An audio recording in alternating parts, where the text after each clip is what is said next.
met at the colleague. That's cool. Yeah. Nice to see you also. Very happy with you. Nice to see you. Did you see that coming on? Oh, is she here?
Ladies and gentlemen, please take your seats and silence your cell phones. The program will begin soon.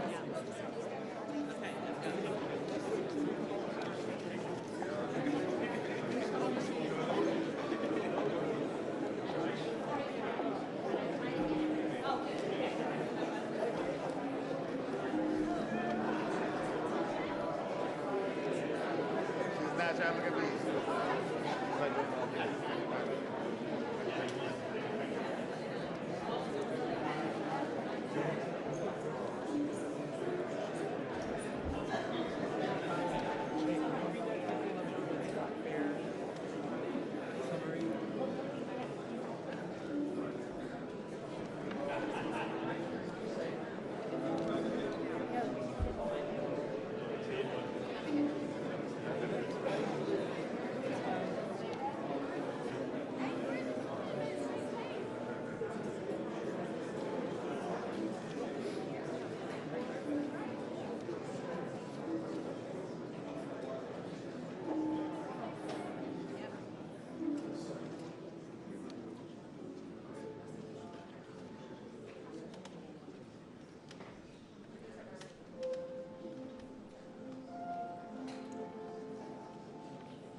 the United States, accompanied by the Vice President of the United States.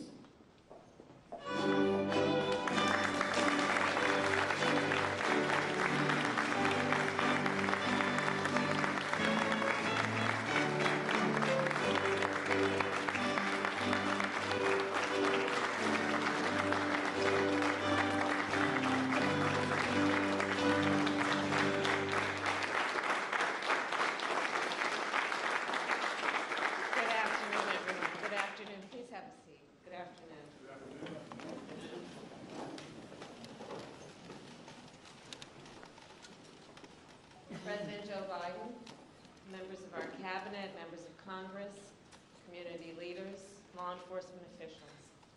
It's good to be here with all of you. Not under these circumstances, but it is good to be with you. And I know, of course, that today, following yesterday, that all of our hearts, of course, are with the people of Uvalde, Texas, with the parents, with the children, with all the folks who said goodbye yesterday morning to someone they loved, not knowing that that goodbye would be their last. Enough is enough. Enough is enough. As the President said last night, we must have the courage to stand up to the gun lobby and pass reasonable gun safety laws.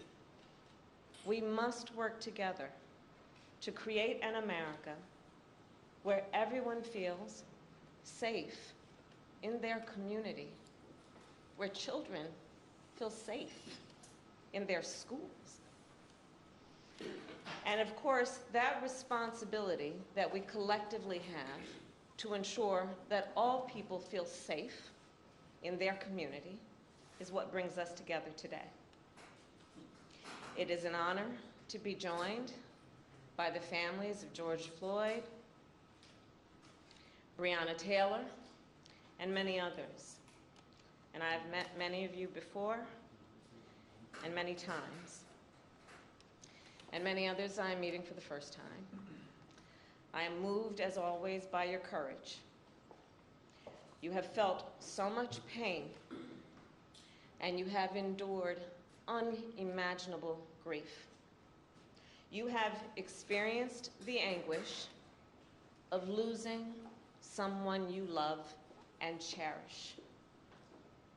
And yet, you are here, as you have been throughout the days of your grief, standing selflessly, full of grace and resilience, to speak up, to speak out,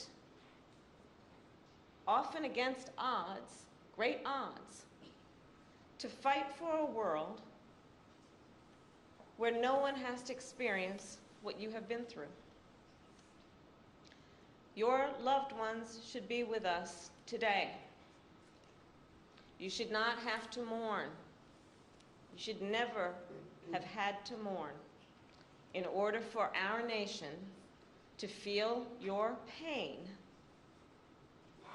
and to understand what is wrong, and to agree that something must be done. I know it is a particularly difficult day for the Floyd family. 2 years ago today, a brother, a son, a father was taken from you. We will never forget what happened that day. The eyes of the world, literally, were on what happened that day. And collectively, we remain horrified by what we witnessed. And we are here today in memory of George Floyd and all those we have lost to take action. The law enforcement officers of our nation, well, they swear an oath to protect and to serve. And the vast majority do so honorably. Yet we know, too often, when there is a use of biased policing and excessive force, when that occurs, it too often is not met with accountability. Denying equal justice, not just to individuals, but to whole communities, and therefore to our nation as a whole. Trust between law enforcement and the communities they serve is critical to ensuring public safety. And as many of you know, this is an issue I have worked on personally since my first days as an elected district attorney and as California's Attorney General. As a United States Senator, I, together with Senator Cory Book, Congresswoman Karen Bass, introduced legislation to advance much-needed reforms. That legislation would have ensured greater transparency and increased accountability. We later named it the George Floyd Justice and Policing Act. And it was passed because of the strength of the leadership in the House of Representatives through the House of Representatives. However, last fall, Senate Republicans rejected the George Floyd Justice and Policing Act. They walked away from their moral obligation to address what caused millions of Americans to march in the streets. The critical need that a coalition of Americans were demanding, were pleading for in terms of reform and accountability. At the time, President Joe Biden and I, and all of us here, we made clear, and we vowed that we would explore every action available to us at the executive level to advance the cause of justice in our nation. In a moment, our president will sign an executive order that takes dozens of important actions to advance effective, accountable policing, to strengthen trust between law enforcement and the communities they serve, and to help us fight crime and promote public safety. This order will help protect our communities, and it will help keep members of law enforcement safe on the job. These actions are a result of input and collaboration from a broad set of partners, many of whom are here today, civil rights leaders, members of Congress, in particular members of the Congressional Black Caucus, and I see Madam Chair here with us today, leading law enforcement groups, and of course the families of the victims. We know this executive order will not take away your pain, and the pain of all those families who may not be in this room right now. We also know this executive order is no substitute for legislation, nor does it accomplish everything we know must be done. But it is a necessary and long overdue critical step forward. And once again, the President and I call on the United States Senate to pass the George Floyd Justice and Policing Act. And once again, we vow that we will do everything in our power to protect public safety, to support law enforcement, and to address this issue of racial injustice wherever it exists. And with that, it is now my great honor to introduce a man who, when he ran for president, was clear in his purpose, which was to bring our nation together, who fights every day to make sure all our communities are safe and that the rights of all people are protected. The President of the United States, Joe Biden. Yay.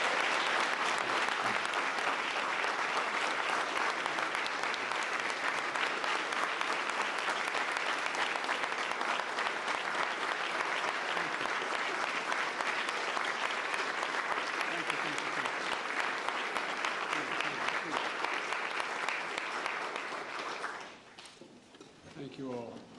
Vice President Harris, before we begin, let me say a few words about what happened in Uvalde, Texas, elementary school.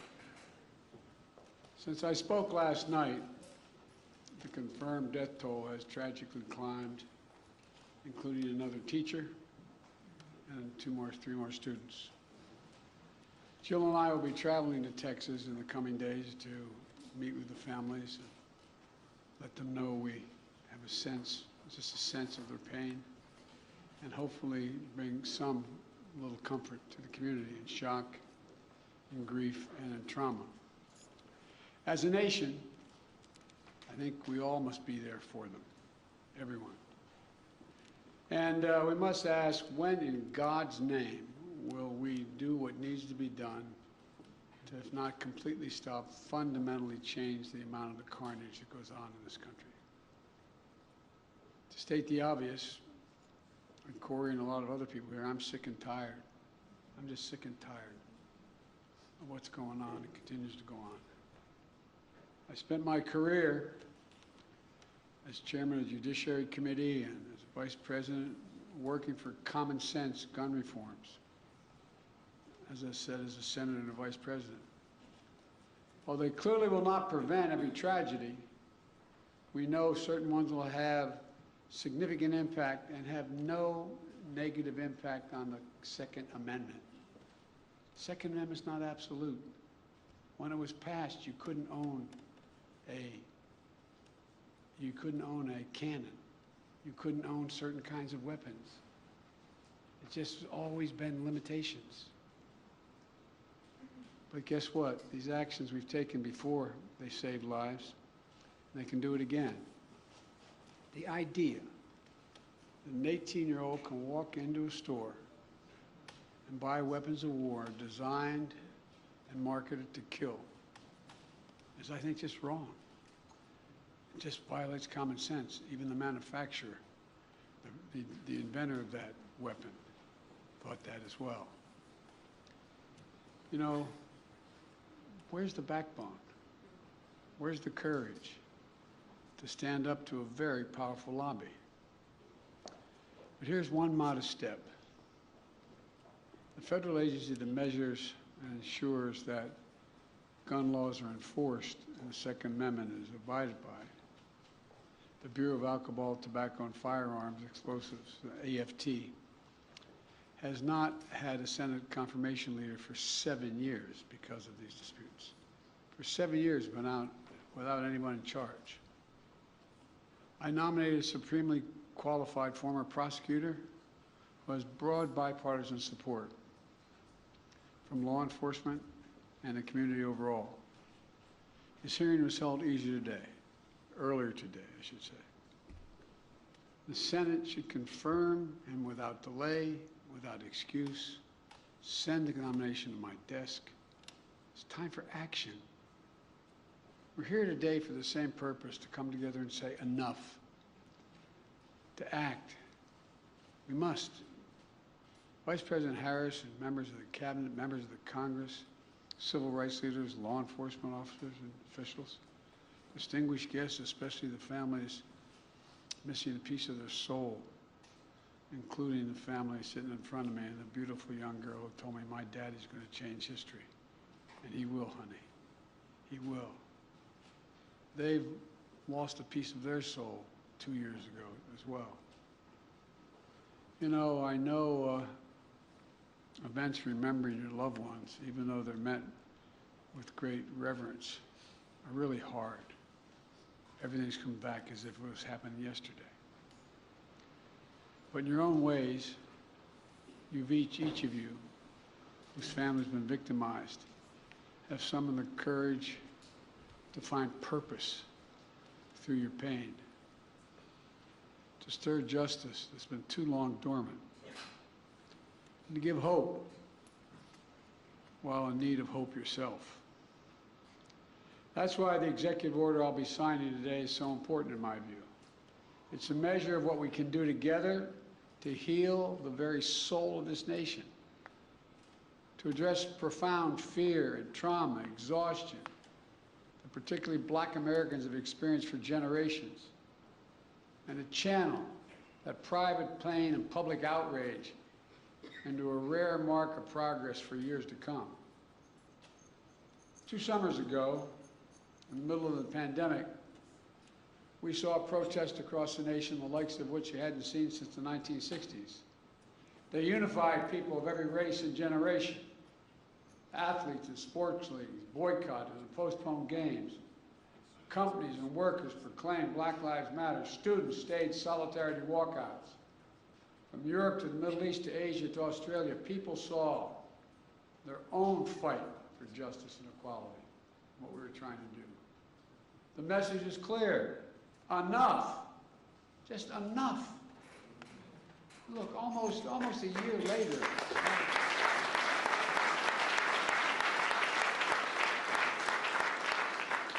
Almost a year later, a jury in Minnesota stepped up and they found a police officer guilty of murdering George Floyd, with officers and even a police chief taking the stand to testify against misconduct of their colleagues.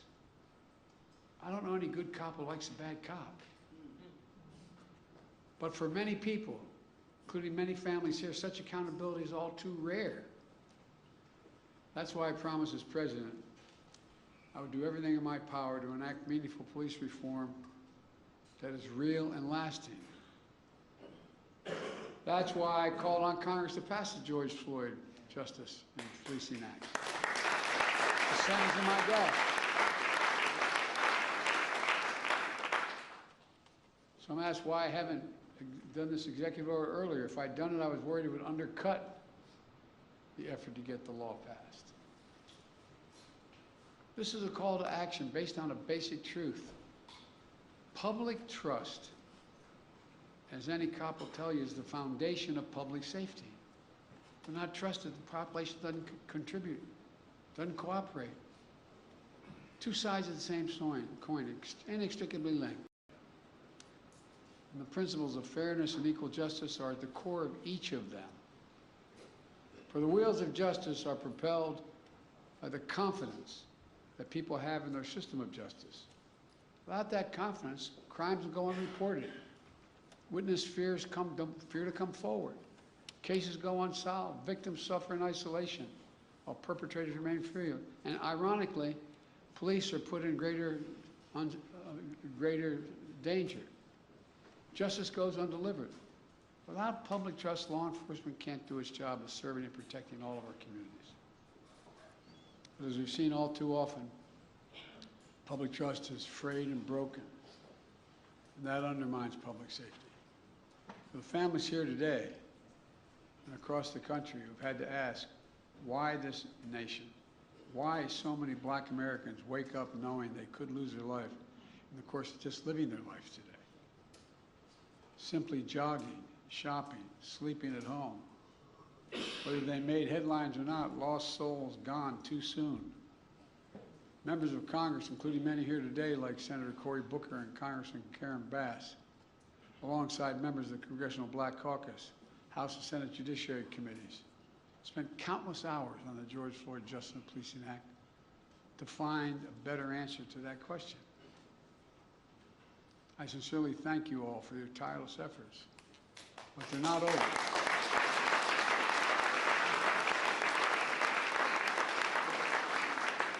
The House passed a strong bill.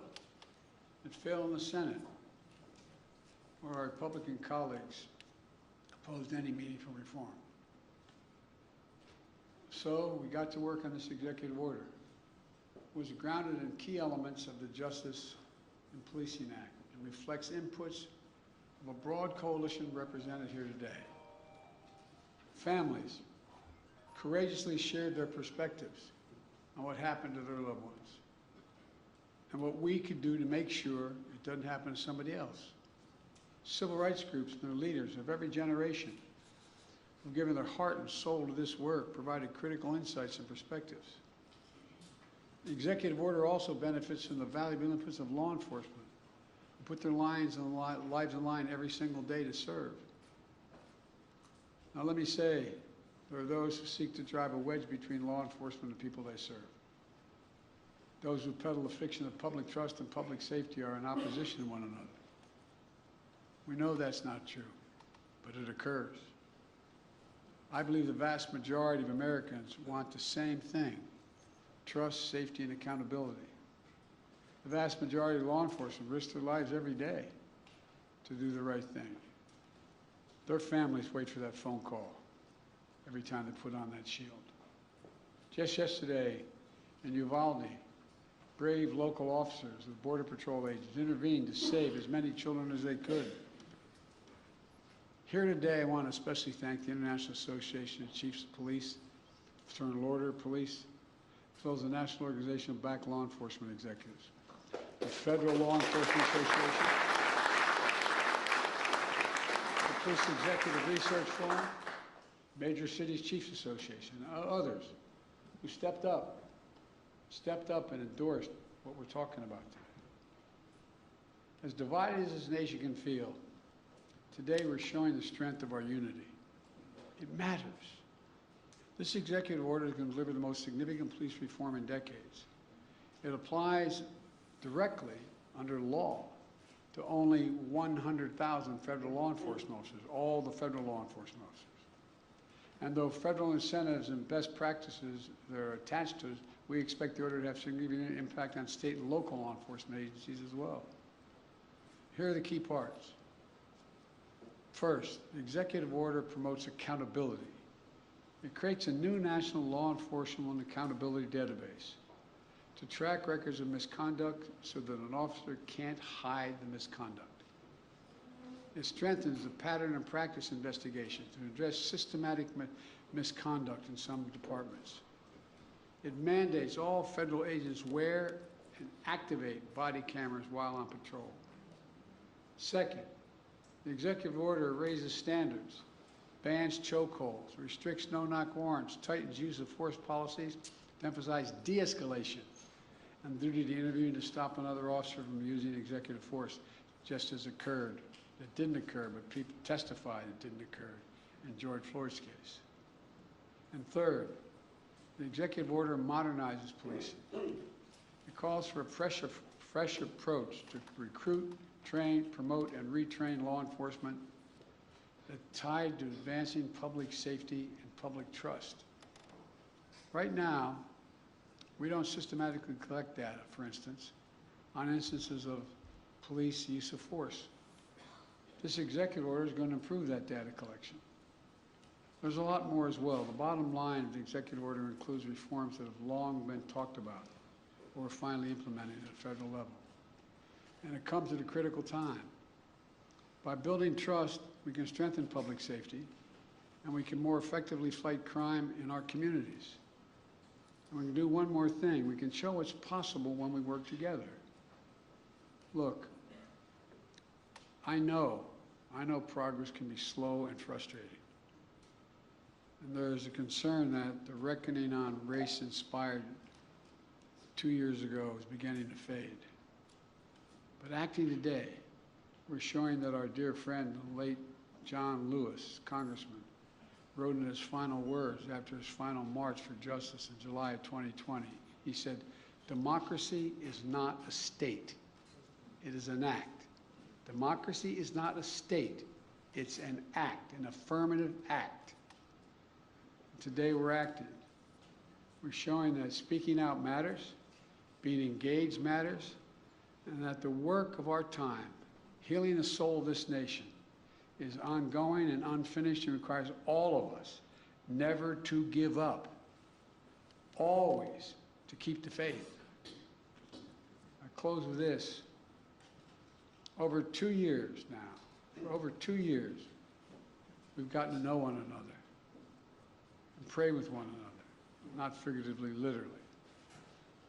I promise the Floyd family, among others, George's name is not just going to be a hashtag. Your daddy's name is going to be known for a long time. But as a nation, we're going to ensure his legacy and the legacy of so many others remembered today.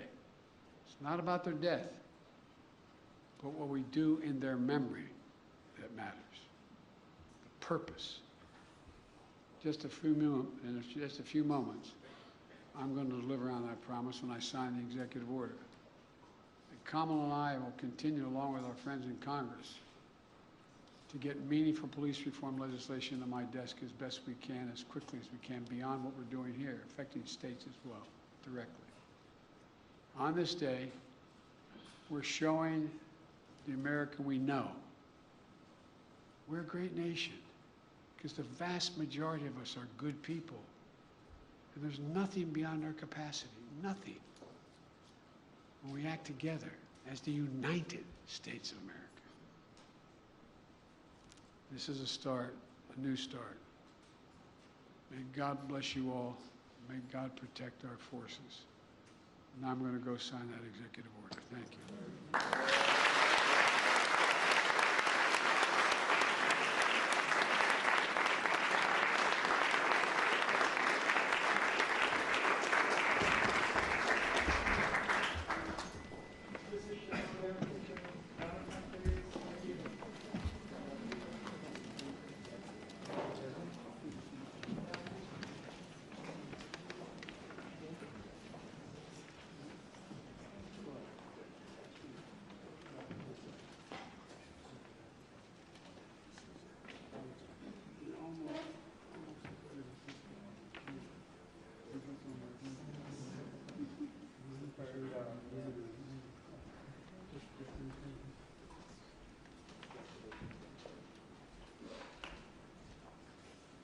I'm about to sign Advancing Executive Accountable Policing and Criminal Justice Practices to Enhance Public Trust and Public Safety.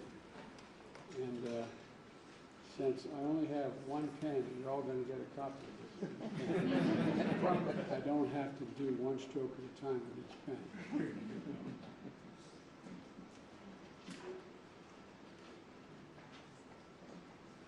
God willing,